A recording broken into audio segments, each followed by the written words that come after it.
سيرة خالد بن الوليد رضي الله عنه.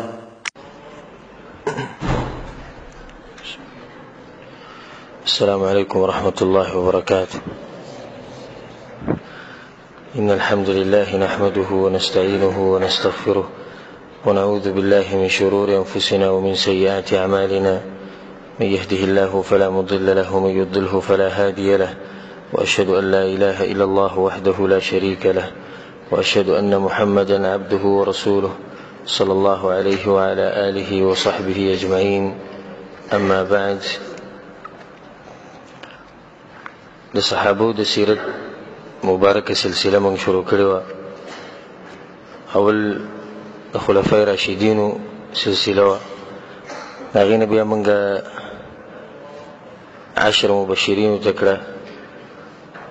او بیا موږ وایي چې د سلسله روانې، او موږ به خپل مشران وپېژنو، او زموږ په زړه کې به د صحابو سره مینه ښه ډېره شي. نو په هغه سلسله کې به موږ کوشش کوو د الله سبحانه وتعالی په توفیق باندې چې په هر هفته کې د یو صحابي سیرت په اختصار سره بیانو. نن چې به د کوم صحابي سیرت بیانو، هغه د اسلام په ستورو کې یو ستوری دی، او د هغه فضیلت او د هغه سیرت داسې واضحه دی لکه نور چې څنګه واضحه دی، او په امت کې ماشومان هم پېژني، زنانې هم پېژني، او د په دې وجې پېژني چې هغه سړی په سیرت کې ډېر غټ انسان، او په هغه کسانو کې و چې الله سبحانه وتعالی د هغو مبارک ویلي دي: بعد اعوذ بالله من الشیطان الرجیم، من المؤمنین رجال صدقوا ما عاهدوا الله علیه. الله وی په مؤمنانو سړو کې سړي دي، من المؤمنین، په مؤمنانو سړو کې سړي دي، صدقوا ما عاهدوا الله علیه، د الله سره چې کوم لوز کړو هغه پوره کړی. فمنهم من قضى نحبه ومنهم من ينتظر. نو ځینې به کې داسې الله وي چې خپل کار یې ختم کړی او تلي، او ځینې داسې دي چې هغوی انتظار کوي، لا ناست دي. خالد ابن الولید رضی الله عنه د الله سبحانه وتعالی توره، سیف الله، او مشهور دی خالد ابن الولید رضی الله عنه. خو د هغه سیرت به په اختصار سره بیان کړو، د هغه د سیرت نه به ځینې واقعات بیان کړو. خالد ابن الولید ابن المغیره ابن عبد الله ابن عمرو ابن مخزوم الكناني القرشي. خالد ابن الولید رضی الله عنه چې دا د قریش د قبیلې نه دی، او کنیت ابو سلیمان،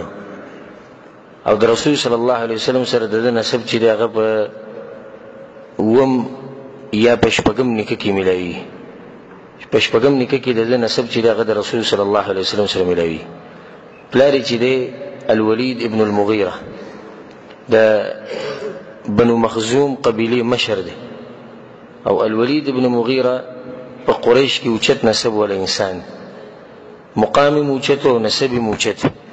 او تاسو به د هغه واقعي په سیرت کې ډېرې اورېدلي، تر دې چې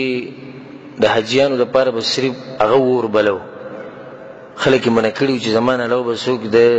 حاجیانو دپاره خوراک او خدمت دا به نه کوي، دا به زه کوم. سوق عکاظ چې کوم و په هغه وخت کې مشهور سوق و مشهور بازار و، هلته به د ده د طرف نه همیشه دیګونه باندې شي، او دا به خلکو کې تقسیمول. او په مکه کې په مالدارو خلکو کې دغه وخت په مالدارو کې یو غټ مالداره سړی و، تر دې چې د هغه کنیت الوحید یو سړی، ځینې خلکو به ورته ریحانت قریش وي. او د هغې وجه دا وه چې قریش به هر کال ټولو به پیسې را جمع کولې، او کعبې ته به غلاف اچو. نو یو کال به دوی غلاف اچو، یو کال به یوازې الولید بن مغیره چې هغه به کعبې ته غلاف اچو. او دا دلیل دی په دې باندې چې هغه په دې قریش کې اوچت انسان او نسب اوچت. اگر که اسلام یې نه دی قبول کړی، خو موږ د نسب د طرف نه او د اخلاقو نه اوچت انسان، په ټیم کې چې کوم ښه اخلاق وو، هغو کې چې جاهلیت په وخت کوم ښه اخلاق وو، هغه په دې کې وو. خو الله سبحانه وتعالی ورله توفیق نه ورکړی چې اسلام قبول کړي. او مور یې چې ده نو لبابه الصغرى بنت الحارث، او هغه د رسول صلی الله علیه وسلم سره په اووم نیکه کې میلاوي. نو د خالد رضی الله عنه نسب چې هغه ټول اوچت او په هر ځای کې چې ځي نه هغه د رسول صلی الله علیه وسلم سره ملاوي. او د هغه نیکه چې کوم دی، کوم چې د ده د پلار دی، المغیره ابن عبدالله، دا د بنو مخزوم قبیلې مشر او د دم په قریش کې ځان له یو مقام. او مور د ده نیا چې د کوم چې د مور د طرف نه ده هند بنت عوف، دا مې اوچته زنانه ده. او اوچته به دې ده ځکه چې د هغې لوڼه ټولې په اوچتو خلکو باندې واده دي. یوه لوري په رسول صلی الله علیه وسلم باندې واده ده، یوه لوري په رسول صلی الله علیه وسلم باندې واده ده، میمونه رضی الله عنها. نو دا د ده د نیا لور ده، د ده د مور خور ده، د ده د مور خور ده، د خالد رضی الله د مور خور ده. یوه لوري په عباس رضی الله عنه باندې واده ده، یوه لوري په جعفر رضی الله عنه باندې واده وه، او یوه لوري په ابوبکر صدیق رضی الله عنه باندې واده وه. نو ټول هر طرف ته چې ګوري اوچت نسب دی د خالد رضی الله عنه. خالد رضی الله عنه چې دی ځینې مورخین وایي چې دغه اووه رونه شپږ رونه او ځینې وایي چې نهه، او په دې ټولو کې دوه چې دی اسلام قبول کړی او هغه هم صحابه وو. یو الولید ابن الولید، هغه نوم ولید، او یو چې دی هشام ابن الولید. دې دواړو اسلام قبول کړی او د نورو اسلام نو قبول کړی، د دواړو چې دا په صحابو کې شماري. خالد رضی الله عنه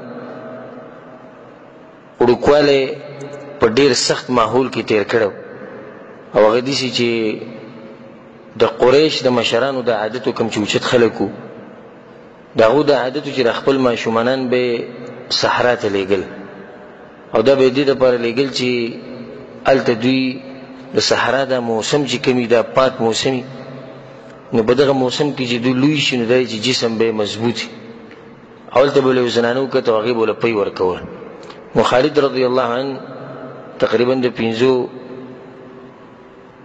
شپږو کالو چې واپس راغی دغه ځای نه د صحرا، نو وړوکوالی ټول هغه په دغه ځای کې تیر کړی و، په دغه صحرا کې. او د هغې د لاسه په خالد رضی الله عنه باندې ډېر اثر و. خالد رضی الله عنه چې دومره مشهور شهسوار او دومره مشهور مجاهد، نو د دغې صحرا کې د اوسېدو هم په هغه باندې اثر و. بلکې ځینې علما وایي چې تاریخ په جنگونو کې داسې سړی نه دی لیدلی لکه څنګه چې خالد ابن الولید رضی الله عنه. د کله نه چې دی اسلام قبول کړی، د اسلام نه مخکې هم د جنګونه کړي، خو د اسلام دپاره د کله نه چې اسلام قبول کړی دی او دی په اس سور شوی دی یا په اوښ سور شوی دی، نو د وفاته پورې د مرګه پورې دی راکوز شوی نه دی. د دې توره همیشه د الله سبحانه وتعالی په لار کې چلېدلی. نو دغه صحرا کې چې کله دی واوسېدو نو د هغې د لاسه په ده باندې ډېر اثر پرېوتو. بیا د هغې نه بعد ده چې دی فروسیت یې زده کړو، یعنې اس به څنګه ځغلی، غشي به څنګه ولي، دا د یې زده کول د وړوکوالي نه. او په خپلو امزولو کې دی په هغې کې د ټولو نه تکړه، بلکې په قریش کې مشهور و چې چا به بحث کوو چې یعنې مونږ یو تکړه هلک پکار دی، یو تکړه ځوان پکار دی، نو هغو به د خالد ابن الولید رضی الله عنه نوم اخیستو. او د ده پلار چې دی الولید ابن مغیره، هغه په دې ټولو زامنو کې په ده باندې ډېر مین و، او په ده باندې به یو قسم فخر هم کو چې کله د یو سړي زوی دومره تکړه په جنګونو کې او بهادري او شجاعت پکې، نو په هغه باندې پلار فخر کوي. او په خالد رضی الله عنه کې غټ صفات چې دی هغه دقه. نو دې نه دا واضح شوه چې خالد رضی الله عنه د وړوکوالي نه د دې جنګ سره عادت شوی، نو که هغه لوی شي او بیا جنګونه کوي نو داسې عجیبه نه ده، ځکه چې هغه په داسې ماحول کې لوی شوی او د داسې خلکو سره پاتې شوی چې هغو په هغه ټیم کې د جنګ سره او د دغه قسمه واقعاتو سره د هغوی تعلق. خالد ابن الولید رضی الله عنه چې انسان یې د نوم واوري زړه خوشحاله شي او په زړه کې یو ارمان بس او یو دعا د زړه نه خیږي چې الله موږ په جنت الفردوس کې د خالد ابن الولید رضی الله عنه سره یو ځای کې چې موږ صرف دغه سړی وینو، د ده د مخ مبارک وینو، د ده د جسم وینو، د ده د خبرې واورو چې د څنګه انسانو چې سیرت وایي په خپله چې ما داسې سړی چې د په جنګونو کې نه دی لیدلی، د اسلام دپاره چې د په جنګونو کې څومره قربانۍ ورکړي دومره بل چا نه دي ورکړي، ځکه چې دی د سره ودرېدلی نه دی. د کله نه چې اسلام قبول کړی دی او جنګونه دي او جهاد د کفارو خلاف، هله دمه شو او هله په ارام شو چې کله ملک الموت راغی او د ده نه ساه واخېسته. د هغه وخته پورې دی په ارام شوی نه دی. خالد ابن الولید رضی الله عنه جسم چې دی دا دنګ د باډۍ نه دنګ انسان او ښه دنګ انسان، معمولي دنګ نه و، ډېر دنګ انسان. او د دې جسم د هډوکي چې دا ډېر غټ غټ هډوکي وو، د جسم هډوکي چې دا غټو او رنګ نه چې دی نو سپینوالي ته مایل و، رنګ یې سپینو او ګیره چې دا ګڼه ګیره وه. ځینې سیرتونو کې راځي چې د سینه به یې د ګیرې نه ډکه وه. او عجیبه خبره دا ده چې د عمر بن خطاب رضی الله عنه او د ده شکل چې د بالکل یو بل سره ملاویدو، بلکې د چا چې به نظر کمزور او خالد رضی الله عنه براتو نو هغه به دوکه شوي به که عمر بن خطاب را روان دی، عمر بن خطاب رضی چې را روان نو هغه به دوکه شوي که خالد بن ولید رضی الله عنه را روان دی. نو دوی په جسم کې یو شانو او دوانه چې د خبادران او شجاعت ول انسانان. نو خالد بن الولید رضی الله عنه جسم دي تر دې چې ځینې سیرتونو کې دا راځي چې پهلواني به کوله د مرګرو سره سي مقابله به کوله، نه دی په سرمن باندې لپاسه ودرې او خو تکړه پهلوانان برالو او د سرمن بیړه کوله، خدا بیړه کوله نه شو چې کله به دې لپاسه ولاړ او دا یو غټ زور غواړي، یو غټ جسم غواړي چې سړی په سرمن باندې ودرې سي دوه خپې به لپاسه خو دي او دنه د سرمن څوک کوله نه شي. بلکې په جنگ کې په ځینې جنگونو کې دا رانقل شوي دي چې کله به دی په اسمانې سورو د لرې نه به روانو او مخامخ به د دشمن ولاړو نه په یو لاس کې به ورسره توره وه او د یو لاس به خالي کړی و، نو چې کله به د دشمن ته راورسېد په دې منډه کې د دشمن به ځان سره اوچت کو روان به شو او دا ډېر غټ زور غواړي. دا دې کې هېڅ شک نشي دا چې په یو لاس باندې انسان پوره اوچتول دا الله سبحانه وتعالی پاکې د طاقت اچوله، خو دا طاقت صرف ګورې بدني طاقت نه و، دومره جذبه او جوش چې به ده کې و نو په دې کې اساس چې کوم و کوم مضبوط طاقت چې هغه دیني طاقت و، هغه دیني جذبه وه. ځکه چې ډېر غټ بدنونه وله شتي او اوس هم تکړه تکړه شتي بېدینه دي، نو هغو کې هېڅ فایدت هم نشته، نه به هغو کې څه زور شتي، ځکه چې اصل زور او طاقت چې هغه د ایمان طاقت او د ایمان طاقت په عبدالله بن مسعود رضی الله عنه کې و. نو د خپې د پنډۍ د هغه ډېرې زیاتې د حد نه زیاتې نری وي او یو ورځ د ونې په شاخ باندې ناست او سیلۍ راغله نو د ونې د شاخ وړقو نو دیم ځان سره وړقو. تاسو اندازه لګولی شئ چې یو سړی د ونې د شاخ سره ډقي دی او څومره کمزوری او د پنډۍ ښکاره شو. نو ځینې کسانو پورې وخندل. رسول صلی الله علیه وسلم وی اتعجبون من ساقي، تاسو د پنډۍ تاسو کې په تعجب کې اچولې دې پورې خاندئ. په الله مې د قسمي دا پنډۍ د قیامت په ورځ په تله کې د جبل احد نه هم زیاته درنه ده. دغه نری پنډۍ د جبل احد نه هم زیاته درنه ده. دې کې د زور د کوم ځای نه راغی؟ خو د زور د ایمان زور ده او د طاقت زور ده. نو صرف د بدن زور چې دی دا کافي نه. که صرف د بدن زور وي نو خالد رضی الله عنه په جاهلیت کې مو په جاهلیت کې پاتې شوی د مسلمانانو سره جنګونه کړي، مسلمانانو دغه جنګونه ګټلي. هغې وجه دا چې هغه وخت کې صرف بدني طاقت او ایماني طاقت نه. الله سبحانه وتعالی دې موږ له ایماني طاقت راکړي او د هغې سره دې الله موږ له بدني طاقت هم راکړي. خالد رضی الله عنه د اسلام نه مخکې د مشرکینو په کمانډرانو کې خطرناک کمانډر چې دی هغه خالد رضی الله عنه. او کله چې رسول صلی الله علیه وسلم په دې مکه کې و نو په دغه وخت کې دی داسې مشهور نه و. رسول صلی الله علیه وسلم تنګ کړی نه دی ډېر. رسول صلی الله علیه وسلم ډېر تنګ کړی نه دی په مکه کې دننه. دی هله مشهور شو چې کله رسول صلی الله علیه وسلم هجرت وکړو مدینې ته او د مشهورتیا وجه دا و چې ځکه جنګونه په دغه ټینګ کې شروع شي. هغې نه مخکې خو جنګ نه و. نو کله چې د جنګ میدان به راتلو نو د مشرکینو د طرف نه غټ کمانډر چې هغه به خالد بن الولید رضی الله عنه. خالد بن الولید رضی الله عنه په بدر کې نه دی شریک شوی. په غزوه بدر کې هغه نه و د مشرکینو سره او په غزوه احد کې شریک شوی او صرف شریک شوی نه و بلکې د غزوه احد د جنګ چې اوړېدلی دی تاوان ته نو هغې یو غټه وجه چې د هغه خالد بن الولید رضی الله عنه. الله سبحانه وتعالی په هغې کې غټ حکمت او الله دغه غوښتلو خو ظاهري سبب چې کوم هغه خالد بن ولید رضی الله عنه. کله چې رسول صلی الله علیه وسلم دا کسان په دې غر باندې کېنو چې تاسو به راکوزېږئ نه او که موږ مړه شو که موږ ژوندي یو خو تاسو به نه راکوزېږئ چې څو پورې ما تاسو ته نه وي ویلي. هغه واقعه موږ کله چې د غزوه احد سیرت بیانونو هلته موږ تفصیلا هغه واقعه بیان کړې وه. خو هغو انسان کمزوری غنیمتونه دي چې هغو کتو نو هغوی چې بس خبره خو واضح ده او ګټلی شوې نو هغو راکوز شو. لس کسان ترې بره پاتې شو او هغه لسو کسان چوکیداری کوله چې موږ ته رسول صلی الله علیه وسلم ویلي چې تاسو به نه کوزېږئ نو هغو بره ناست. خالد بن الولید رضی الله عنه چې کله واپس تو نو مشرکین الله سبحانه وتعالی په دغه ځای کې سخت شرمولي او غنیمتونه تی مسلمانانو واغستو بې عزته وتښتېدو زنانې وتښتېدې تر دې چې زنانه به د هغو تښتېدې نو د خپې به یې ښکاره شوې د پنډۍ به یې ښکاره کېدې دومره یېرېدې زنانه جسمونه به یې ښکاره شو دا منډې والې ټول نو ټول د مکې طرف ته روان وو چې اوس موږ بچ شو دا کوم چې پاتې یو دا ګټلی شوی جنګ و د وتښتېدو خو دا ما چې خطرناک کمانډر په هغو کې هغه خالد بن ولید رضی الله عنه نو هغو تېښتې په سوچ کې دي او دی په دې سوچ کې دی چې واپس به څنګه ځو او حمله به څنګه کوو او دا یو ډېر بهادر انسان یې ګورئ چې دومره په انسان باندې سخته راشي او د هغه ملګري قتل کړی شي او ذلیله کړی شي او مالونه ترې واخیستی شي او دی بیا هم په دې سوچ کې دی چې بیا به زه څنګه ځم نو کله چې ده ولیدو چې کسان راکوش او دغه یو خطرناک ځای و چې رسول صلی الله علیه وسلم په دا کسان کېنولي رسول صلی الله علیه وسلم یو ډېر حکیم انسان او ډېر هوښیار انسان او اوس چې دی غرب یهود و نصارا اوس هم هغه تاریان دي او په خپلو کتابونو کې دا خبرې لیکي چې موږ دې سړي تاریان یو دی خو تعلیم نه و کړی چې د جامعې نه و فارغ یونیورسټۍ نه و فارغ سیاست یې نه وویل نور څه یې نه وویل خو دله چې الله کم سیاست ورکړی او کم حکمت یې ورکړی هغه د ځمکې باندې مخ چا سره نه و نو دغه ډېر یو اهم ځای و ځکه په رسول صلی دې صحابو ته دې سخت تاکید وکړو خالد رضی الله عنه هم کمانډر و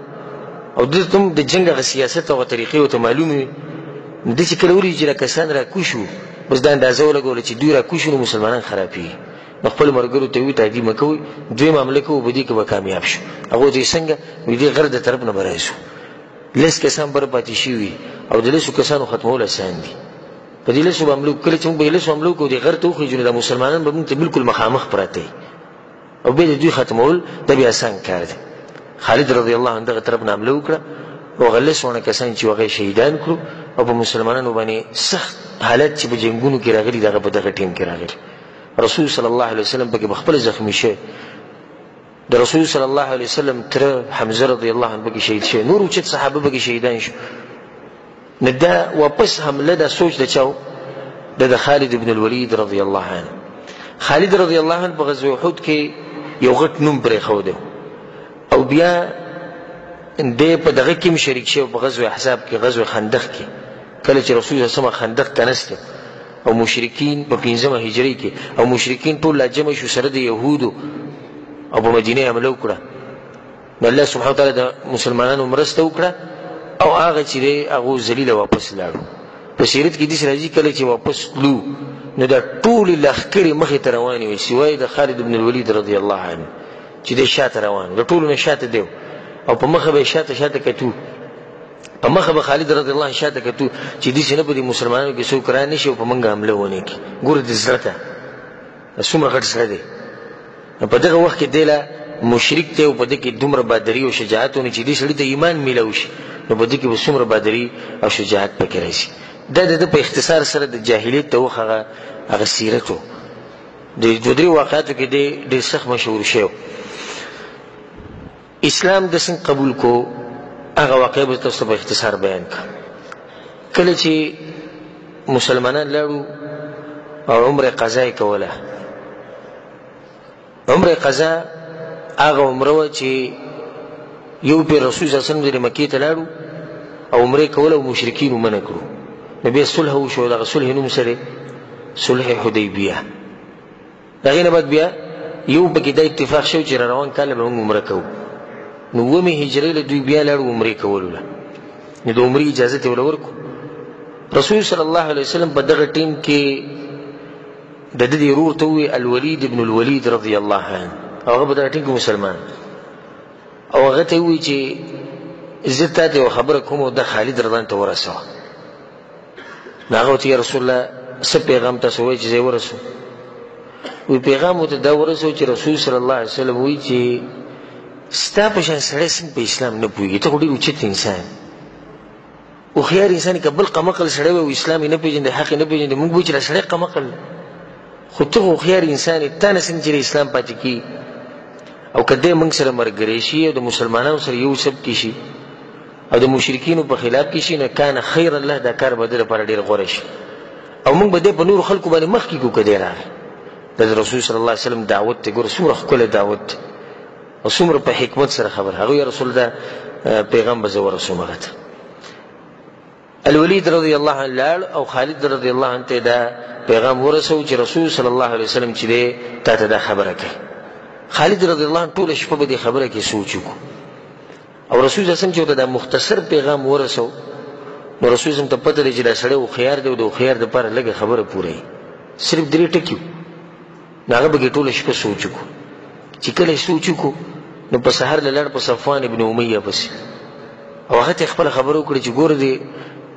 مسلمانانو د پیغمبر ماته دا پیغام را لېږلی، دا خبره خو د سړي صحیح ده، ځکه چې دا دین غالبه کېږي، مسلمانان زموږ نه په جنګونو کې ګټي، هغو کمزوري دي، اسلحه ورسره لږه د کسان لږ دي زموږ نه ګټي، ورو را روان دي، په دې مکه را روان دي. نو ستا دې باره کې څه خیال راځي چې زه د اسلام قبول کړو؟ نو هغه انکار وکړو او زه تا سره نه ځم. نو بیا دې د هغې نه بعد په نور یو 2-3 کسانو پسې لاړ، په اکرمه پسې هم لاړ، اکرمه بن ابي جهل په هغه پسې هم لاړ، خو هغه هم انکار وکړو په دغه ټایم کې. نو دې روان شو د مدینې طرف ته په رسول صلی الله علیه وسلم پسې چې د اسلام اعلان وکړم. نو په لاره کې ورسره عثمان ابن طلحه العبدري دی ورسره ملاو شو او هغه ته خپله خبره وکړه چې عثمانه ته څه یې دې باره کې؟ ګوره زه خو داسې یم. هغه خبره ستا صحیح ده. وایي زه چې ځو دواړه روان شو او دوی په لاره کې وو چې په لاره کې ورته عمرو بن العاص رضی الله عنه ملاو شو. عمرو بن العاص دغه ټایم پورې اسلام نه و قبول کړی. نو عمرو بن العاص دوی ته وایي تاسو چېرته روان یې؟ ګوره دا اوس 3 اوچت انسانان دي او 3 په قریش په سردارانو کې او په اوچتو خلکو کې. نو خالد رضی الله عنه خپله خبره وکړه چې زه خو دغه ځم او دې سړي سره چې د اسلام قبلوم، دا خبره حقه ده. عمرو بن العاص رضی الله عنه ته ویل ستا خبره صحیح ده، زم دغه باره کې روان یم سلسله کې او زه چې ځو یوځې. نو دا 3 مدینې ته د سفرې په میاشت کې او 8مه هجري وه چې 3 یو ځای را دننه شو. رالو په رسول صلی الله علیه وسلم پسې رسول صلی په خپل جومات کې ناست و د ملګرو سره. څنګه چې دوی د جومات ته رالو نو صحابه مریان شو او صحابه د رسول صلی په دفاع کې شو چې د ګورې عملې ته راغلي که څه ده؟ هغوی نه هغوی چې موږ عملې ته نه یو راغلي، موږ د رسول سره خبره کړو. رالو د رسول سره کېناستو. رسول صلی الله علیه وسلم ورته تاسو وایئ؟ موږ دا وایو چې یا رسول الله موږ ته کلمه وښیه او موږ اسلام قبلوو. په دغه ټیم کې مسلمانان ډېر سخت خوشحاله شو ځکه چې د مکې هغه اوچت خلک چې دغه مسلمانانو سره ملګري شو او د دین دغه شایني د همیشه په ترقۍ باندې. او ځکه زه دې کسانو ته وایم چې دا سوچ مه کوه چې ته به د اسلام مرسته وکړې نو اسلام له به عزت ورکړي. نه، که د اسلام مرسته دې وکړه نو تا ته به عزت میلاو شي، ځکه چې د اسلام دا خبره خو روانه ده. هغه ودرېږي نه، ځکه چې اسلام ملګرتیا رب العالمین کوي. رب العالمین د دې دین ملګرتیا کوي. که تا ورسره ملګرتیا وکړه د دې دین ملګرتیا وکړه نو تا ته به عزت میلاو شي، او که ته ملګرتیا نه کوې هم خو دې دین ته عزت میلاو دی او دی به د قیامته پورې اوچت وي انشاءالله. نو کله چې دې 3 اسلام قبول کو نو رسول صلی الله علیه وسلم په دغه ټیم کې دا ووایي ان مکة قد القت الینا افلاذ کبدها. وایي مکې خو نن موږ ته د خپل زړونو هغه ټوکړې راګزار کړي موږ ته، ځکه چې دا د مکې خاص خلک دي، د هغوی زړونه وو، اوچت کمانډران، اوچت انسانان. وایي نن خو موږ ته مکې چې دا راګزار کړي. خالد رضی الله عنه اسلام قبول کړ. دا د غیر اسلام واقعه وه. بیا هغه د ابوبکر صدیق رضی الله عنه سره ملاو شو. ابوبکر صدیق رضی الله عنه ته څنګه اسلام قبول کړو؟ هغه ته چې رسول صلی الله علیه وسلم پیغام هم رالیږلی خو ما یو څو ورځې مخکې خوب لیدلی و او خوب دا و چې زه په یو تنګه ځمکه کې یم، په شړه ځمکه کې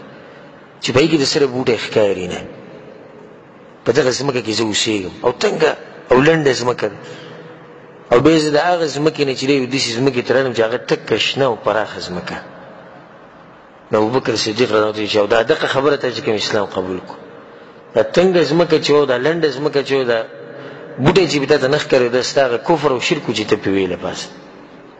اوس دا پراخه ځمکې ته چې الله ته راوستې نه، دا پراخه ځمکه دغه ده، دا کوم اسلام چې تا قبول کړو. دې سره خالد رضی الله عنه چې دی هغه ښه خوشحاله شو. خالد رضی الله عنه هغه انسان دی چې رسول صلی الله علیه وسلم د هغه مبارک وایي نعم العبد خالد بن الولید. په بندګانو کې ښه بنده د الله چې دغه خالد بن الولید دی.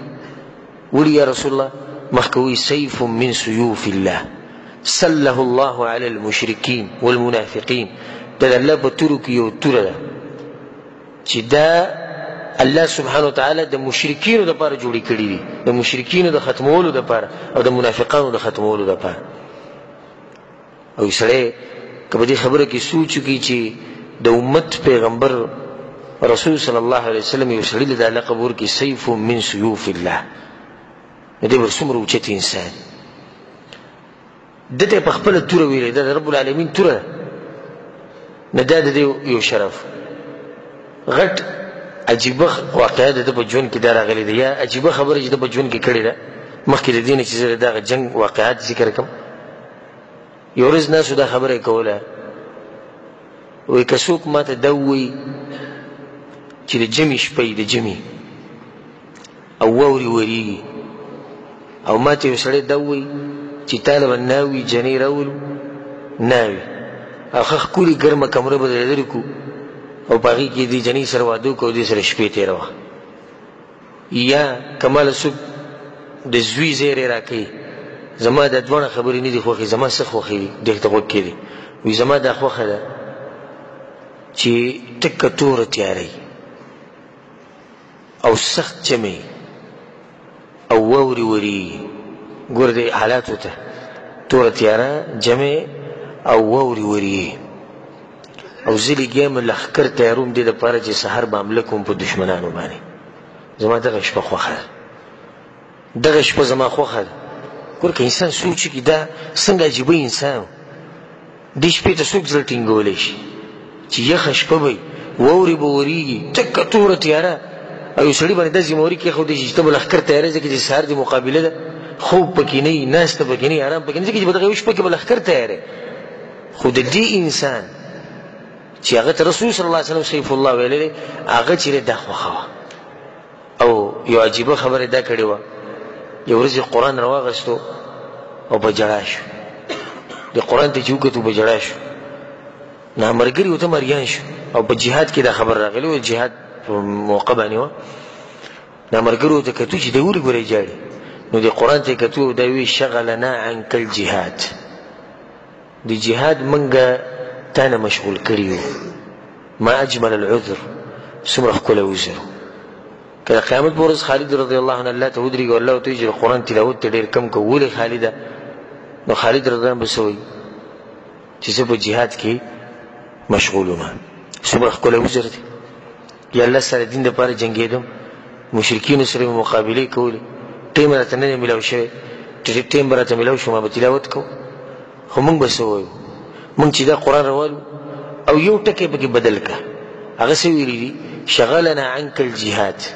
او موږ وایو شغلنا عنک الجهاز. موږ موبایل مشغول کړي یو،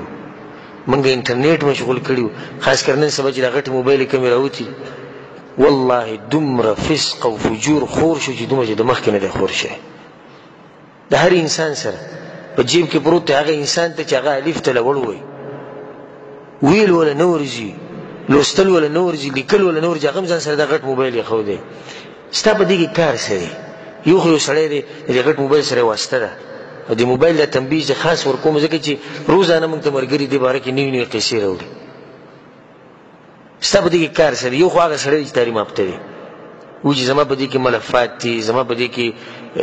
کاروباري ملفات دي، یا نور څه دي نور څه دي، یا زه د خلکو سره په رابطې ساتم بهر، ځکه ما دنسه ساتلی صحیح ده. عالم دی، هغه پکې خپل کتابونه یې ښودي دي، هغه دې کې چې درس او تدریس خبرې کوي، دې کې بحثونه لیکي، تحقیق کوي، صحیح ده. طالب علم دی، سبق وایي، هغه دپاره هم صحیح ده. خو دا ته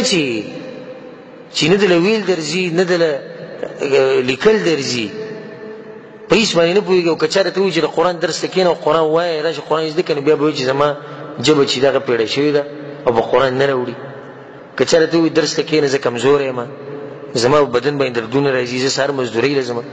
او په دې موبایل دپاره بیا نه څوک کم پړی او نه څوک کمزوری، او نه د چا ژبه پیړی او نه د چا نظر کمزوری.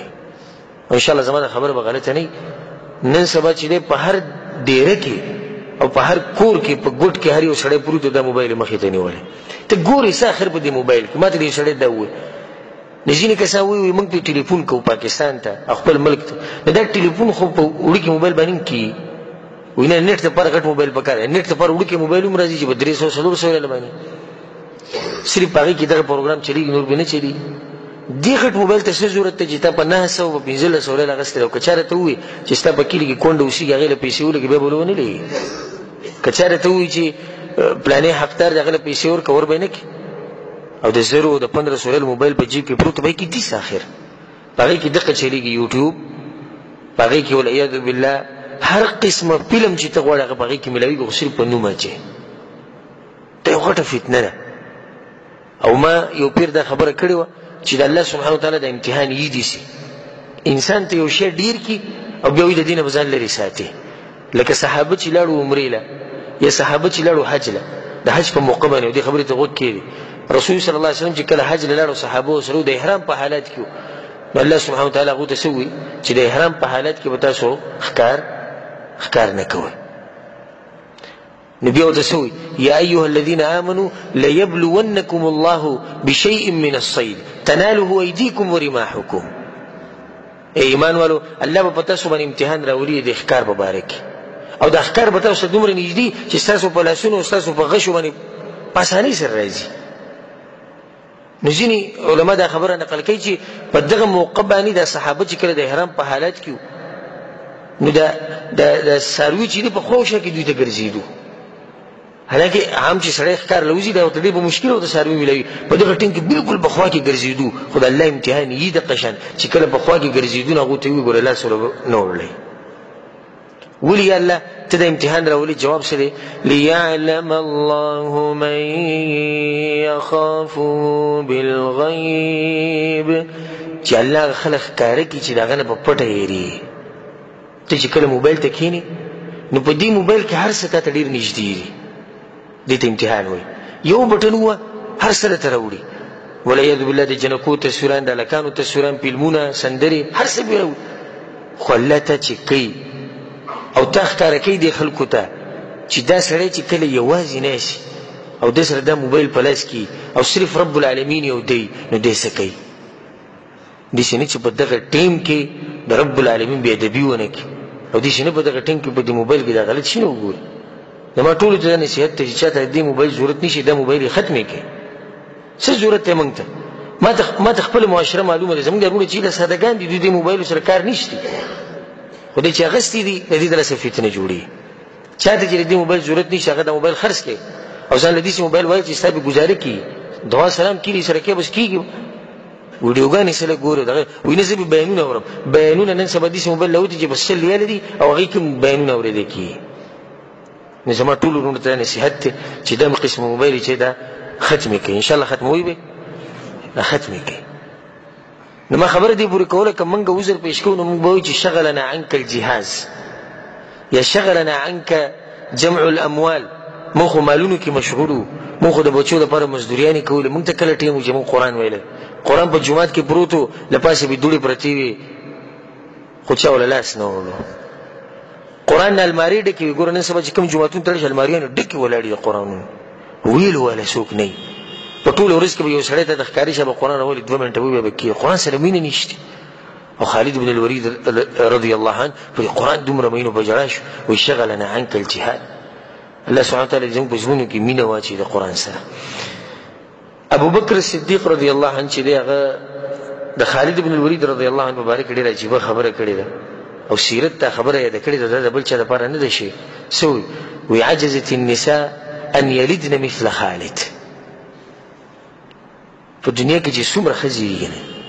د خالد بن ولید رضی الله عنه د مور نه بعد د خالد بن ولید په شان بچی نشي پیدا کولی کیدی نشي چې د یو مور په خېټه کې د داسې بچی جوړ شي چې هغه د خالد رضی الله عنه په شان او دا خبره چا کړې ده د ابوبکر صدیق رضی الله عنه کړې دومره اوچت انسان خالد بن الولید رضی الله عنه چې څنګه اسلام قبول کو او موږ وی اسلام هغه په 8مه هجري کې قبول کو ګوره د رسول صلی الله علیه وسلم هغه اعتماد ته په ده باندې 8مه هجري کې د اسلام قبول کو او په 8مه هجري کې د جهاد لولې او یو عظیم جنگ لولې چې هغه مشهور دی غزوه مؤته جنگ د مؤته هغې ته دی ولګو په 8مه هجري کې اول ته دوی د غساسینه کم قبیلې ولا خلک چې د هغوی سره د دوی جنګ خالد رضی الله عنه ګور نوی اسلام قبول کړی نوی اسلام او مخکې واقعې ته ګورې او د دوی سره په دې لښکر کې شریک شو 3,000 کسان رسول صلی الله علیه وسلم برابر کو دی جنگ له. نو سړی وایي چې په مقابله کې به چې 3,000 په مقابله کې به 6,000 په مقابله کې 2,00,000 کسان. 3,000 کسان د 2,00,000 مقابله له وجو. نو رسول صلی الله علیه وسلم دې شروع کو چې زید ابن حارثه رضی الله عنه هغه په دې لښکر باندې مشر کو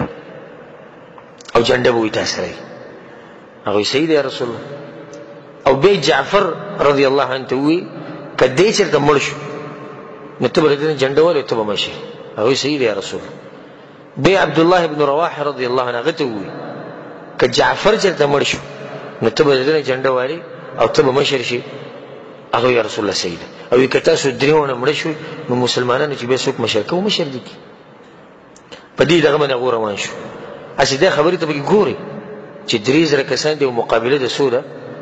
2,00,000 چې کله دوه موقع ته ورسېدو نو چې وی کتو نو نیم جيش چې دغه د غساسینه دی 1,00,000 او نیم د رومیانو دی 1,00,000. مسلمانان چې دې دوه دوریان شو او په سوچ کې شو په فکر کې شو. انسان پرشته په سوچ او فکر کې چې 3,000 کم ځای کې 2,00,000 د شپې وګړي مشورې غریبانو شروع کړي چې دا بس کی سبا نه کی او دوی مخې ته ودرېږو څنګه. نو په دغه ټیم کې عبد الله ابن رواحه رضی الله عنه خپل پوره کوشش ولګو او دا لښکر تیار کو سحر د جنگ لپاره واپس نه شو. کار څه د خدا جنگ کو بس اخر اتفاق د چا په خبره وشو د عبد الله ابن رواحه رضی الله عنه په خبره باندې اتفاق وشو. چې کله سحر شو جنگ شروع شو. چې څنګه جنگ شروع شو نمبر وار په دغه ورځ په دغه جنگ کې تقریبا 6 ورځې تیرې شوې. وګد جنگو او دا جنگ د مسلمانانو دغه سره 2,00,000 کسان سره لګي دي او که آسان حساب زو کوم نو ان شاء الله تقریبا یو کس د 10 کسانو مقابله کوي. یو کس د سو د 10 کسانو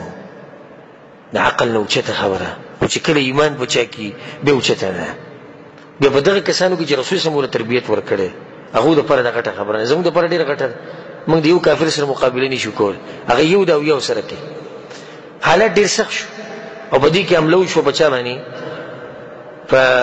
اولنې مشر چې کوم رسول صلی الله علیه وسلم جوړ کړو هغه زید بن حارثه رضی الله عنه هغه باندې حمله شو او هغه قتل کړی شو شهید شو او جنډه دغه د لاس ولیده چې جعفر رضی الله عنه رامنډ کړی او جنډه اوچته کړه. په جنگ کې اهم شی چې دغه جنډه چې جنډه ولیده جنگ دی وبېلو هغه د جنډه راونیو او لګیا د غریب چې څومره کوشش پکې وې خو هغه باندې ډېر سخت گزارونه چې کله ماته ستو چې یو کس په سو لګیا دی په 10 کسانو نو په 10 کسانو کې په دوی باندې څومره گزارونه لګي تاسو اندازه لګولای شئ. نو بس جعفر رضی الله عنه باندې ډېر سخت گزارونه جو غریب کوشش کړو چې جنډه ونیسو. اخر انسان دی هغه ساتي وته جنډه ولیدو ولو چې عبد الله بن رواحه رضی الله عنه ګور ازمریو د دین الله اکبر د اسلام جنډه کته نه راوړيږي مړ به شو خاورې به شو خو د اسلام جنډه کته نه راوړيږي. مونږ ته رسول صلی الله علیه وسلم ویلي داسې هغه مضبوط و په دې دین باندې داسې قربانیانې به ورکول. الغرض عبد الله بن رواحه رضی الله عنه رامنډې کړې او جنډه یې ونیوه. کوشش وکړو هغه کې چې څومره زور خو اوس تاسو اندازه لګولی شئ چې زید بن حارثه رضی الله عنه شهید شو. خبر څوک شهید شو؟ جعفر رضی الله عنه. او یو سلسلويخ کسان پارغ شو او یا د خپل لی دغه پارغونه هم په د باندې لګي او په دې گزارونو کې عبد الله بن رواحه رضی الله عنه خپل پوره کوشش کوي چې د جنډه زمانه لاس نه ونوري. ما ته زما حبیب محمد صلی الله علیه وسلم ویلو چې جنډه ستاسو لاس نه ونوري. کوشش غریب وکړو خو گزارونه به ډېر سخت ولګېدو او جنډه دغه د لاس نه ولیدو ولا چې په دې صحابو کې او صحابیو غالبا دغه نوم ثابت ابن الاقرم چې هغه زوړ مسلمانو رامنډې کړې او جنډه یې ونیو او چې څنګه دا جنډه ونیو په دې سپونو کې روان شو. پته یې چې چېرته روان د خلک وته مریان دي خو په تادیس روان دی چې کوم ځای کې خالد بن ولید رضی الله عنه ولاړ لا پسې ورغه وته جنډه واله. خالد رضی الله عنه ریان شو چې نوې اسلام قبول کړي. خالد رضی الله عنه ګورته زموږ غوړې او اسلام د مخکې قبول کړي د رسول الله سره دې مرسته هغه ته کزه د غوړم په دغه کې خو نور په جنگونو کې غوړته دي ټول به ژوند چې دا څنګه انسان. الله اکبر. خالد رضی الله عنه جنډه ورکړه. رسول صلی الله علیه وسلم په خپل جمعات کې ناست او الله تداخی معجزه ده. جاړي په منبر ولاړ وی زید بن حارثه شهید شو. جنډه جعفر واغسته. جعفر دا شهید شو او جنډه چې دی هغه عبدالله بن رواحه واغسته. عبدالله بن رواحه شهید شو او جنډه چا واغسته؟ سیف من سیوف الله، د الله په تورو کې یو توري جنډه اغستې. څوک دی؟ خالد رضی الله عنه. او خالد رضی الله عنه چې څنګه جنډه واغسته ورځ ختمه شوه. د شپې خالد رضی الله عنه وی جنډه تاسو ما در کړې د مشر زیم زه چې سویم هغه به منئ. وی بالکل چې ته سوی به منئ. لښکر کې څه کسان زموږ نه ختم شوي دي، 2 لکه کسان دي، مقابله به څنګه کوو؟ زما خبرې ته غوږ کېږدئ. ګورئ د خالد رضی الله عنه دماغو ته او ګورئ د هغه کمانډرۍ ته او ګورئ د هغه ایمان ته. خالد رضی الله عنه داسې وکړو چې دا کم کسان د لښکر په ښی طرف و دی ګسته کړو او ګسې ښی ته کړو، او کم چې د لښکر په اوله کې و هغه یې شاته کړو، او کم چې شاته و هغه یې مخې ته کړو. ګوره دې سیاستو ته. او بیا یې څه کسان مقرر کړو، هغو ته یې دا ووایي چې کله سحر رڼا لګي او موږ حمله کوو، تاسو به صرف دا کار کوئ چې دا دوړه به الوځوئ. څومره خطرناک سوچ یې وکړو، څومره ښکلی سوچ چې سهار څنګه جنګ شروع شو او اوس هغو په دې تمه دي چې هغه زخمیان کسان به راځي چې پرون ته موږ دومره وجلي هم دي هره روان دي. بیا زه خیر دپاره هم به ورسره مقابله وکړو. لږ خبر نه دي چې جنډه د سیف الله سره ده. چې څنګه حمله شوه، هغو غریبان اریان دي، یو ته ګوري او بل ته ګوري چې دا مخونه خو بدل شوي دي. ځکه چې ښی طرف ته خو پرون دا خلک نه وو، ګس ته خو دا نه وو، مخې ته خو دا نه وو، شاته خو دا نه وو. دا کسان د کوم ځای نه راغلي؟ په دې باندې دی رعب ور واچوي چې موږ سره نوي کسان راغلي دي. دومره اوږد سوچ ده کړی. هغه ویلي چې هغه کسان د دوی سره ډېر شوي، دا خو نوي کسان راغلي. خالد رضی الله عنه کې چې څومره زور و هغه یې ولګاو. او بیا به یې دا وي چې چا به دې تپوس وکړي خالده د هغه ورځې یو واقعه خو راته بیان کړه، په خندا به شو. وایي په هغه ورځ عجیبه کار دا شوی چې 9 تورې زما په لاس کې ماتې شوې. عجیبه کار په هغه ورځ دا شوی 9 تورې. توره ګوره معمولي شی نه دی، د دې دومره وزن چې سړی اوچتولی نه شي، چې څومره طاقتور سړی نه کړي په بدن کې ښه تحفیظ زور نه دا توره نه شي اوچتولی. 9 تورې وایي زما په لاس کې ماتې شوې. بیا خوج یو د یمن یوه توره را سره وه مضبوطه، هغه ټینګه شوه. د جنګ په اخره پورې جنګ په بل طرف واوړېدو د یو انسان د لاسه. څوک دی؟ خالد بن الولید رضی الله عنه. چې کله واپس مدینې ته راغی، رسول صلی الله علیه وسلم چې کله خالد ته وکتو په خندا شو او په دې ملا یې وټپو. وی هذا سیف من سیوف الله، ما ویلو چې دا الله په تورو کې یو توره. خالد رضی الله عنه د دې جنګ نه بعد یو څو میاشتې کېناستو. چې څنګه یو څو میاشتې کېناستو نو کومه معاهده چې د مشرکینو د رسول صلی الله علیه وسلم په منځ کې شوې وه د حدیبیې په موقع باندې، هغه هغو ماته کړه. نو رسول صلی الله علیه وسلم له 10,000 کسانو یو لښکر تیار کړو چې موږ به حمله کوو په کوم ځای باندې؟ مکه باندې، فتح مکې موقع ده. او دا لښکر یې 4 ټولګو کې تقسیم کړو، او په هر یو ټولګي باندې یو کس مشر کړو، او په یو باندې څوک مشر کړو؟ خالد بن الولید رضی الله عنه. نو دغه 3 ټولګي چې وو د دوی هغه کسان په اسانه باندې د هغوی په لاس کې راغلو، جنګ پکې ونه شو. او د یو ټولګي مشر پکې خپل رسول صلی الله علیه وسلم. صرف په هغه ټولګي باندې جنګ راغی په کوم کې چې خالد بن الولید رضی الله عنه. او د هغه به دا خوښه وه چې په یو مسله کې سخته وي، داسې موقعو کې به هغه یېرېدون او خوشحاله به و، زړه به یې مطمئن. نو بس هغه ته یو موقع راغله د جنګ، خو هغه پکې جنګ وکړو او په هغه خپل مقابل کسانو باندې چې دی غالب شو. خالد رضی الله عنه چې کله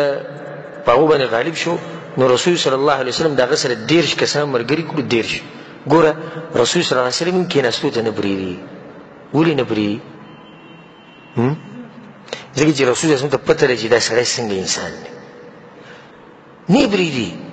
چې څنګه مسلمان شو، زه غزوه موتې ته ځه، ځان رسول ته د هغه ځای نه راغی فتح مکې ته ځه او ته به مشر یې، او د هغه ځای نه فارغه شو، جنګ ختم شو، زه ته 13 کسان ځان سره ولوځه، چېرته لاړ شم یا رسول الله؟ او هغه صرف دې انتظار ته چې رسول صلی الله علیه وسلم به صرف امر کوي. دا نه وایي چې زه ستړی شوی یم، دا نه وایي چې زه ناجوړه شوی یم، دا نه وایي چې زه زخمي شوی یم. یا رسول الله په قربان کوم ځای ته لاړ شم؟ رسول صلی الله علیه وسلم ته داسې کار وکړه چې د 13 کسان ځان سره واله، او د بني کنانه قبیلې چې کوم بوت دی عزا، هلته ورشه او دغه بوت مات کړه. هغه یا رسول الله صحیح دی، زه به لاړ شم. لاړ او بیا به رسول صلی الله علیه وسلم پسې څه وخت بعد راغی، رسول صلی الله علیه وسلم بوت یې مات کړو. وی او یا رسول الله ما مات کړو. وی څه دې لیدلي وو؟ وی نه یا رسول الله څه خو مې لیدلي نه وو. وی تا بوت نه دی مات کړی. د دې نه به څه شی روضې ته لاړ شي چې لاړ هلته خالد رضی الله عنه نو یو زنانه راووته تکه توره په بد شکل باندې راووته نو خالد رضی الله عنه ته پته ولګېده چې رسول صلی الله علیه وسلم دا یادوله تکه توره ښځه لغړه توغړه دا ویښته پې ببر داسې پراته خالد رضی الله عنه وی عزا او دغه عزا وه دا توره یې راواغېسته او یو ګزار یې ورکو او دغه زنانه دوه ټوکړې پرته وه رسول صلی پسې راغی یا رسول الله داسې یو زنانه راوتې وه لغړه توغړه وه بد شکل و ما پسې ګزار وکړم که رسول صلی او دغه عزا وه نعم تلک العزا دغه عزا وه او د نن نه بعد به په دې ځمکه باندې د عزا عبادت نه کېږي دا شرف الله چاله ورکړی خالد رضی الله عنه عجیبه کار یې دا کړی د دې حج په دې موقع کې چې کله رسول صلی الله علیه وسلم دا ویښته وخریل نو دې صحابو د برکت دپاره د رسول صلی د ویښته اخیستي او دا کار صرف پر رسول صلی پورې جایز دی دا خاصیت الله غله ورکړی ځکه د پیغمبر سردار د امت پیغمبر دی او سردار دی نو په دې باندې موږ مولیان یا نور صحابه نشو قیاس کولی د صحابو به د ویښته ځان سره ایښودي ده دې ځان له یو څو ویښته اخیستي او دا ویښته یې د خپلې ټوپۍ پورې تړلي وو دنې د ټوپۍ پورې په څه طریقه ګنډلي وي یا تړلي وو او په هغې له پاسه به پټکۍ اچولی او دا به وي دا ویښته ما ته د برکت دپاره ده کړي چې الله په ما کې برکت واچوي رسول صلی الله علیه وسلم برکتي انسان و د هغه د جسم په هر حصه کې برکت و نو دغه ټوپۍ به د هر جنګ ته چې دی اچوله د فتح مکې نه بعد چې دی او د چې کله د عزا بت ختم کو د هغې نه بعد بیا رسول صلی الله علیه وسلم چې دی خالد بن ولید د 300 کسانو سره چې دی بني سلیم علاقې ته یا قبیلې ته لېږلو هغو ته دعوت کو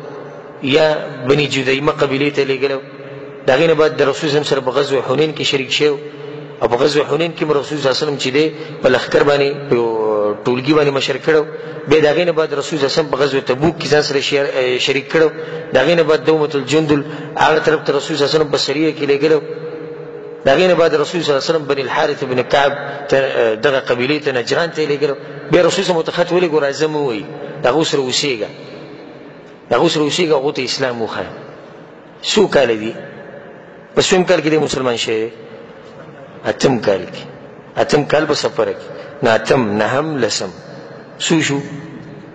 3 کاله شو دا 3 کاله کې رسول صلی الله علیه وسلم دې قسمه قسم ځایونو ته یې لېږلی او د هر ځای نه چې به راتو د هر ځای نه چې به واپس راتو د تورې نه به یې وینې څڅېدې یا رسول الله هغه علاقه موږ فتح کړه مخې ته څه وکړو رسول زموږ ته بل ځای په قربان یا رسول الله څوک به راسره ځي دوی ځان سره بوځي ولاړ نه دی د هغې نه بعد چې کله رسول صلی الله علیه وسلم وفات شو او د دنیا نه لاړ نو هغه واقعه راغله چې ډېر عرب چې دی مرتد شو او هغه تاسو ته معلومه ده هغه موږ په سیرت کې تفصیلا ذکر کړی چې بیا تفصیل لنه شو نو د هغو سره یو جنګ شوی غټ جنګ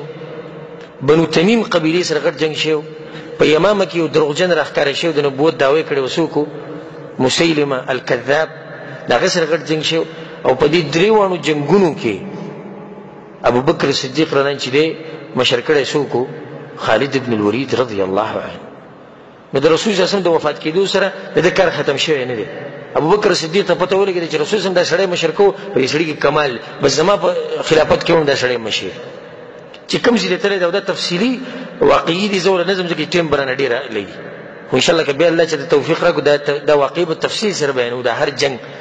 چې څنګه د کړی دی او څنګه یې ګټلی خو دا 3 غټ جنګونه د مرتدینو سره زکات چې منع کړو بنو تمیم قبیلې سره او د مسیلمه کذاب سره په یمامه کې جنگ دا ټول جنګونه خالد بن ولید رضی الله عنه پکې یو غټ موقف ادا کړی د هغې نه بعد چې کله د دوی نه فارغه شو نو بیا یې کوم ځای ته مخه کړه فارس او روم ته خطرناک خلک په هغه وخت کې سوپر پاور څوک وو هغه فارس او روم دا غټ طاقت و یو طرف ته فارس او بل طرف ته روم نو ابوبکر صدیق رضی الله عنه څه وویل ده خط ولېږو یا خلیفة رسول الله زه د جنګ نه دمه شوم او جنګ موږ وکړو یمامې نه واپس را روان یو او زه مدینې ته درځم هغه ورته خط راولېږو مدینې ته مه راځه چېرته ځم مدینې ته مه راځه د عراق طرف ته مخه که دغه ځای کې څه مسله د هغې له ورشي داسې یو مجاهد داسې یو ځوان داسې یو کمانډر چې صرف دغه پاتې شوي دي چې موږ به یې قصه بیانوو موږ به یې واقعه بیانوو نور دسی انسان او دسی جذبه او دسی بادری او دسی شجاعت به کم ځای کې دسی ایمان به کم ځای کې چې هغه غریب د خپل دمې دپاره هم ټیم نه اخلي. موږ چې کله مزدوري کوو خپلو بچو له مزدوري چې کوو خپلو بچو له یې کوو خپلې خېټې له یې کوو ګورې د دین دپاره یې نه کوو نو په هغې کې موږ مدیر ته او منیجر ته خط ولیکو چې موږ له پکې یو میاشت چوټي راکړه. موږ ستړي شوي یو په دې مال ګټلو کې او خالد رضی الله عنه تورې د هغه په لاس کې ماتې وي خو هغه دا نه و چې ستړی شوی وایي زه عراق طرف ته زه ابوبکر صدیق ورته سیده څنګه چې ستاسو امر څنګه چې ستاسو امر او کسان یې ورسې ولېږل او لاړ عراق ته. په عراق کې غټ جنګ کړی د هغې نه بعد د شام طرف ته تقدم کړی دې ټیم کې د روم او د فارس سره مقابله راغلې وه او عجیبه واقعات پکې دوه درې راغلي. یو دا رومیانو ته چې کله دی مخامخ شو خالد رضی الله عنه نو هغو ته دا وویل زه دا په اختصار سره ذکر کوم دا واقعي په سیرت کې تفصیل سره راغلي که څوک هغه تفصیل که ته غواړې نو د سیرت کتابونو ته دې رجوع وکړي. د رومیانو ورته وایي د رومیانو چې کوم مشر وویل خالده موږ ته پته دی چې تاسو غریبانان خلک یې او تاسو د خپل ملک نه چې راوتي دا ګرځې جنګونه کوئ نو د پیسو لپاره یې کوئ او د دې غنیمتونو لپاره یې کوئ نو موږ سله تنګوئ خو موږ به د هر یو مسلمان له د میاشتې پیسې ولګو دا به تاسو له درلیږو ټیکس ورته وایي کارس ورته وایي خو موږ به هر مسلمان له د میاشتې تنخوا ډبلیږو. دغه سړی پوه نه و چې دی د چا سره خبرې کوي د ده پته نه و چې دی چا سره لګي چې د کمزور ایمان ورسره لګیا هغه به یې دوکه کړی. نن سبا خلکو سره لګیا وی دوکه شوی به چې هر مسلمان ته تنخوا میلاویږي زموږ څه کار زموږ کار خو د پیسو سره پیسې راځي. خالد رضی الله ورته وخندلې نو پیسو له نه راغی زموږ بل څه کار دی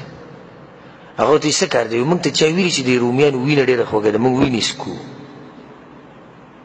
موږ دې له راغلي چې ستاسو د وینې وڅکو د وینې راکوئ که په ارام یې راکوي هم ښه ده که په ارام یې نه راکوي نو په زور یې دنه اخلو خو دا وینې به موږ څکو پیسو له نه راوځي موږ وینې څکو ګرځو راګرځو. سړي ته پته ولګېده چې د ده سره نه کېږي ځکه چې د هغه یو جواب دی موږ وینې څکو. په دغه ټیم کې د ده سره یو عجیبه واقع دا شوې چې خوراک وله چا راوړو نو ده چې دا خوراک کله دې خولې ته اچو نو چا ورته اواز وکړو وایي خالده داسې نه چې په دې کې داسې نه زهر ځکه چې دا عجیم چې دي دا زموږ غټ دشمنان دي زهر یې پکې او په هغې کې زهر پراته وو په هغې کې زهر پراته وو ځکه چې د هغو غټ مقصد و چې خالد رضی الله عنه د مسلمانانو د منځ نه اخوا شي او کله چې دی د مسلمانانو د منځ نه اخوا شي نو بیا موږ ته کار اسان دی. نو هغه خالد کې زهر یو زهر دی بسم الله ووایي هغه ډوډۍ وخوړه او هغه زهر هغه له نقصان ورنه کړو دا د دې یو کرامت و چې په جنګونو کې راښکاره شي او د اولیاء الله کرامات یې خپلو شروطو مطابق. یو عجیبه واقع دا شوي چې د رومیانو سره په دې جنګ کې یو موقع داسې راغلی و چې هغو ډېر زیات بې حد زیات نو خط ولیکلی شو ابوبکر صدیق رضی الله عنه خلیفة رسول الله صلی الله علیه وسلم ته چې کسان ډېر زیات دي او موږ لږ یو 40,000 کسان یو موږ هغه په لکاو دي نو هغه ورته ووایي واپس ورته خط ولېږو ابوبکر صدیق رضی خبرې ته غوږ کړې خط یې واپس ولېږو په خط کې ورته لیکلي تاسو سوی 40,000 او هغو په لکاو دي یو کم 40,000 تاسو د یو کم 40,000 دپاره شوئ او د دې باقي دپاره خالد بن ولید رضی الله عنه کافي دا پرېږدئ تاسو 40,000 مقابله کوئ او د باقي چې څومره دي دې سره به خالد رضی الله عنه پوه شي ما چې دی مشر کړی هسې مې دی مشر کړی جنګ کوئ جهاد کوئ او الله به ستاسو مرسته کوي او الله به ستاسو مدد کوي دا خطونه بیا مه رالېږي. خالد رضی الله عنه باندې دومره یقین و هغوی دا به څنګه انسان و چې ابوبکر صدیق په ده باندې دا یقین ساتي چې دی د لکاو کسانو مقابله یوازې کولی شي. دا ټوله خبره د څه وه ټوله خبره د ایمان وه ټول عزت دا د ایمان د لاسه و دا د قرآن د لاسه و دا د رسول الله باندې چې کوم ایمان راوړو د هغې د لاسه و. اخري جنګ د ده غزوه یرموک ته راورسېد یرموک دا کم جنګ چې دا غټ جنګ چې و په شام کې د جهاد په منځ کې د عمر بن خطاب رضی الله عنه جهاد په منځ کې دغه وفات شو، ابو بکر صدیق نه وفات شو، عمر بن خطاب خلیفہ شو او دوی باندې کې بشام کې. نو عمر بن خطاب طرف نه خط راغی ابو عبید ابن الجراح رضی الله عنه ته چې ته د لښکر مشر شوې او دې لړکا څوک لړکا خالد رضی الله عنه لړکا. د خلکو په زړونو کې ډېرې خبرې راغلي چې د عمر بن خطاب ګوره د خالد رضی الله عنه سره دښمني ده، ګوره بغض سره ساتي، دې سړي له الله ډېرې کامیاباني ورکوي، د کوم وخت چې مسلمان شوی دی په جنګونو کې راځي او مشر دی همیشه او ګټي د دغه سره کې بس خاصه دښمني ده. نو ابو عبید الجراح رضی الله عنه او دا ما د هغه په سیرت کې دا خبر بیان کړی چې هغه د خط په جیب کې کېښو، ځکه چې هلته خالد رضی الله عنه لګیا دی په جنګ کې مشغول دی. هغه پرېږدي چې جنګ ختم شي، د جنګ نه بعد به ورته بیا ووایم چې جنګ ختم شو او مسلمانانو ته فتح ملاو شو. نو ابو عبید رضی الله عنه پسې ورغی ورته خالد دا د امیر المؤمنین عمر بن خطاب طرف نه یو رساله راغلې، کوره یې کړه بګي دا خو هغوی ما چې د مخکې ولینې ګوره څومره اوچت ایمان والا انسانان یو بل ته په زړونو کې هېڅ نه راته دا تپوس نه کوو چې ولې او څنګه خلک تا ما ته مخکې ولینې. نو هغه ورته دا ووایي ګوره ابو عبید رضی الله عنه وایي هدف زمونږ یو په دغه ټیم کې ته هم د دښمن سره لګیا زه هم لګیا وم، زمونږ یو هدف او دنیا مونږ نه غواړو. نو وایي چې پرېږدی چې جنګ ختم شي بیا به ته دا خبره کوم دا راته هم په دې کوم چې د امیر المؤمنین امر دی، نور زما په دې کې څه خپل څه دغه نشي، زما دا خوښه ده چې زه د مشر شم. په ډېرې خوشحالۍ سره خالد رضی الله عنه د لښکر د مشرتیا نه خوښ شو او د لښکر مشر څوک شو په شام کې هغه ابو عبید رضی الله عنه شو. اوس خلک په دې کې لګېږي چې عمر بن خطاب ولې دا سړی لرې کو. نو عمر بن خطاب رضی الله عنه حکمت او سیاست ګوره الله سبحانه وتعالی په قرآن کې سوي وفوق كل ذي علم عليم، او په هر هوښیار باندې له پاسه بل هوښیاري، هر عالم باندې له پاسه بل عالم. کله دې دا سوچ تاسو واورېد اوس که تاسو ورته خپل اریان شي. عمر بن خطاب ته چې کله پته ولګېده چې دا خلک زما باره کې بدګماني کوي چې خالد نه مولې لرې کړه، اعلان یې وکړو ښه صفا وی خالد رضی الله ما ګوره ډېر باندې لرې کړي زما سره څه دښمني او زما سره بغض، خو د دې لپاره مې لرې کړی دی چې د خلکو ته پته ولګي چې د اسلام بغیر د خالد نه هم ګوره طاقتور دی. ګوره څومره اوږد سوچ یې وکړو، د یو غټې فتنې دروازه هغه بندوي، داسې نه چې یو فتنه جوړی شي. سبا له به د خلکو پوره اعتماد په چا جوړ شي؟ په خالد بن ولید رضی الله عنه باندې چې د رسول صلی الله علیه وسلم سره د اسلام نه واله او د اوسه پورې دې جنګونه ګټي، نو په ده کې څه کمال دی او اسلام به تغییر شي. نه کمال اصل په اسلام کې دی. خالد رضی الله خو په جاهلیت کې و که نه و؟ خدای عزت حکم چې په اسلام کې و نه. ان الله يرفع بهذا الكتاب اقواما، الله د دې کتاب د لاسه د قرآن د لاسه د دین د لاسه قومونه اوچتوي او دې د لاسه یې ذلیله کوي. خالد بن ولید سره چې کوم عزت و هغه صرف د هغه د جنګ او د کمانډري د لاسه نه و، هغه د دین د لاسه. عمر بن خطاب دومره اوږد سوچ کو دې چې څنګه عزل کړی شو او د کمانډري نه ختم شو او د مشرتیا نه اخوا شو. نو 4 کاله تیر کړو چې 4 کاله په هغه باندې 4 کاله بعد په هغه باندې مرګ راغی. خالد رضی الله عنه چې کله وفات کېدو ته نږدې شو ابو الدرداء رضی الله عنه ته چا وویل چې هغه ناجوړه دی، په شام کې و. نو ابو الدرداء رضی الله عنه پسې ورغی او خالد رضی الله عنه ته وویل ابو الدرداء که دا عمر رضی الله عنه مړ شو که نه نو ډېر غلط کارونه به راښکاره شي. لکه مطلب دا چې د عمر بن خطاب یو زور دی، یو سوچ دی، ډېر هوښیار انسان دی، به خپله اعتراف کوي. هغه ته دا خبره خو ما ته هم پته ما ته هم دقه ښکاري. بیا یې ورته وویل ابو دردا ته وی په دې اوله کې چې کله زه د عمر بن خطاب لرې کړم نو شیطان دې په دې زړه کې راته داسې خبرې اچولې وي، خو اوس ما ته پته لګېدلې ده او ښه 100% دا خبره کومه. علمت ان عمر كان يريد الله بكل ما فعل. ما ته پته ولګېده عمر بن خطاب چې څه کړي دی د الله دپاره کړي د هغه خپل مقصد پکې څه زړه بالکل پاک و عمر بن خطاب ته، او عمر بن خطاب ته د هغه زړه پاک و، د عمر بن خطاب زړه هغه ته پاک و. په دغه ټیم کې دی په ژړا شو. ملګرو ورته ویل څه ولې ژاړې ابو سلیمان ته خو په ژړا شو. هغه اوچت انسان ژاړي، هغه دومره جنګونو کې چې هغه د لکاو کسانو سره مقابله کوي یوازې، هغه باندې څنګه ژړا راغله. اول پیر دی چې د پکړ کې پروت دی جاړي څه چلې وی د لا اله الا الله نه بعد د توحید نه بعد که یو غټ عمل ما کړی یا داسې عمل چې زه دا ګمان کوم چې الله به د هغې د لاسه ما بخي نه جهاد دی زه د جهاد نه چېرته شاته شوی نه یم او بیا یې پکې خبره وکړه هغه ما ته اوس د دې ټیمه خبره کړې وه چې یو شپه یو سخت او واوري وري او زه یو لښکر تیار وم دا خبره په دې ټیم کې کړې وه بیا یې ووی لقد شهدت كذا وكذا زحفا دومره جنګونه ما په خپله کړي او د سیرت علما وایي چې د 100 جنګونه په خپله کړي الله اکبر د ده په اسلام کې څو کاله شو په 21 هجري کې دی وفات شوی په 21 هجري کې وفات شوی او په 8 هجري کې مسلمان شوی 14 کاله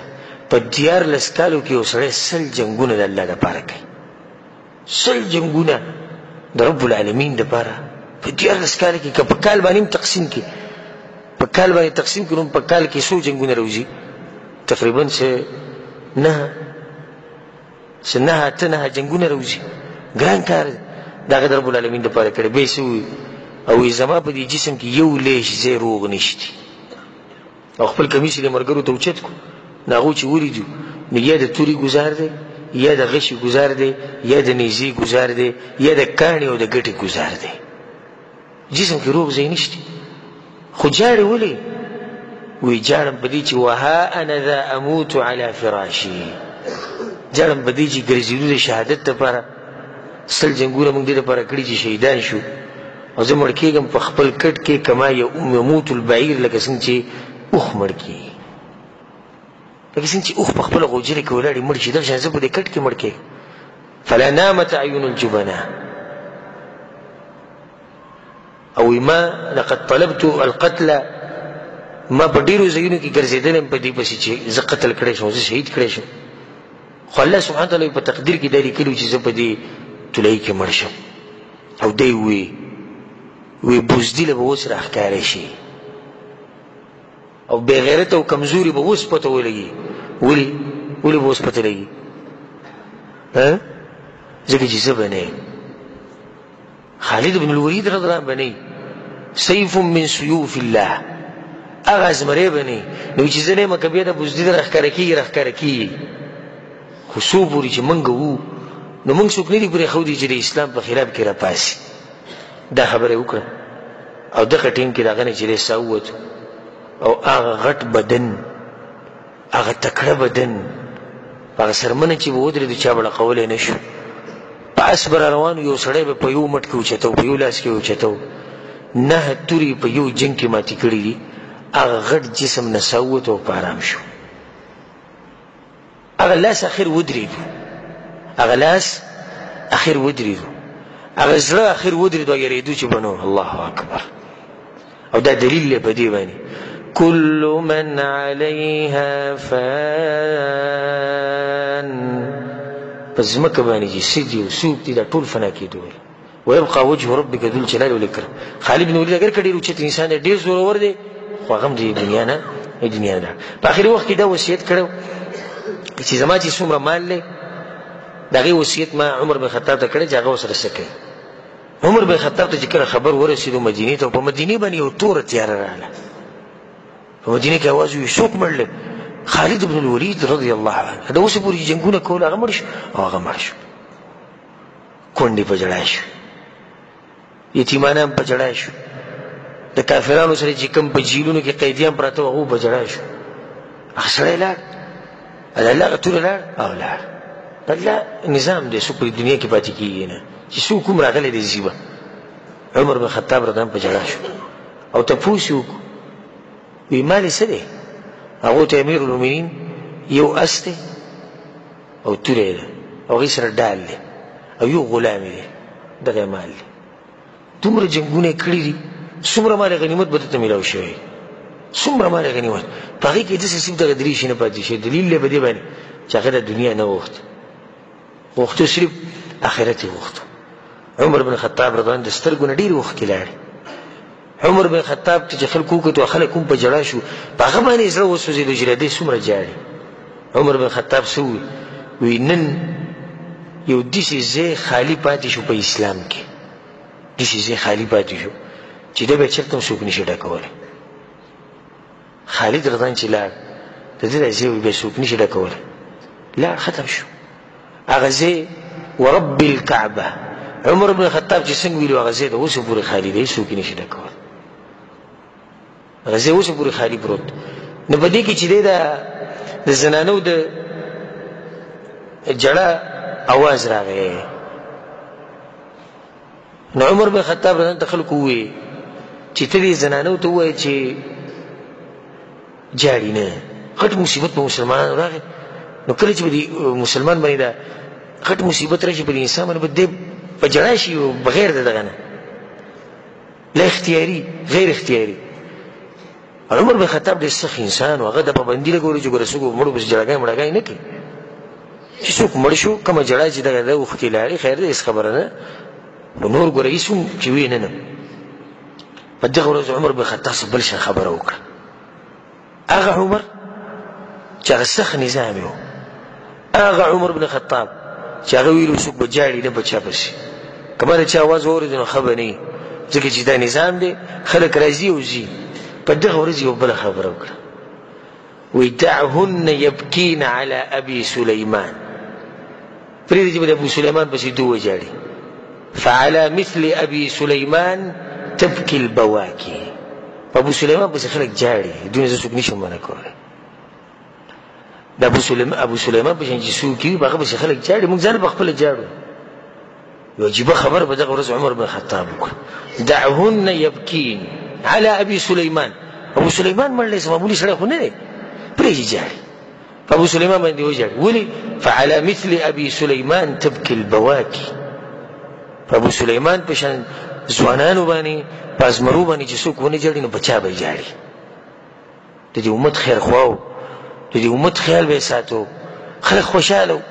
یره به نه وه. څه چل دی؟ زموږ سره مجاهدین دي، موږ نه یېرېږو د کافرانو، موږ نه یېرېږو د یهودو نصارو. تا سره څوک دی اخر؟ ما سره پلانی دی، ما سره پلانی دی، ما سره ابو سلیمان دی.